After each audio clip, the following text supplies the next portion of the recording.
آج میں جس عظیم شخصیت کا تذکرہ خیر کرنے جا رہا ہوں، انہوں نے اپنی پوری زندگی مبارکہ رسول اقدس سرور کائنات صلی اللہ علیہ وسلم کے دین کے لیے وقف فرما دی۔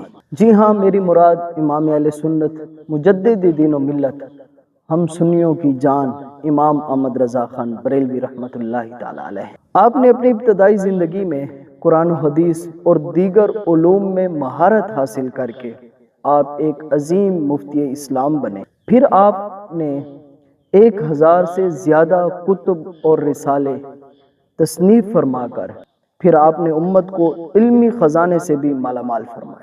پھر آپ کا قرآن مجید فرقان حمید کا ترجمہ کنز الایمان جو بڑا مشہور ہے، وہ آج تک امت کی رہنمائی کر رہا ہے۔ آج بھی اگر امام احمد رضا خان بریلوی رحمۃ اللہ تعالی علیہ نے جو اشعار لکھے اور جو تشریحات پیش کی، آپ ان کو پڑھ کے یا سن کے آپ کا دل جو ہے وہ بھی باغ و باغ ہو جائے گا۔ ایسے نہیں کہتے، یہ کہتی ہے بلبل باغ جنا کہ رضا کی طرح کوئی سیر بیاں نہیں، ہند میں واصف شائع خدا مجھے شوخی طبع رضا کی قسم۔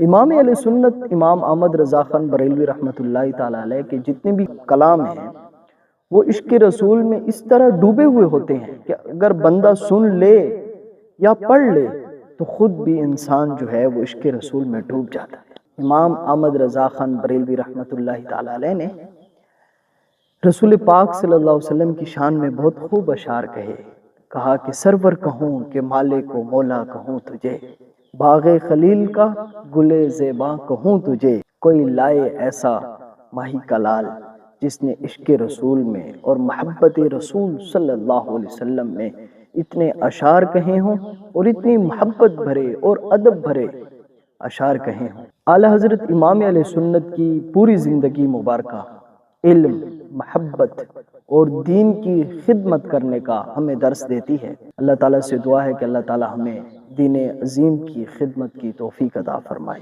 آمین بجاہ النبی صلی اللہ علیہ وسلم۔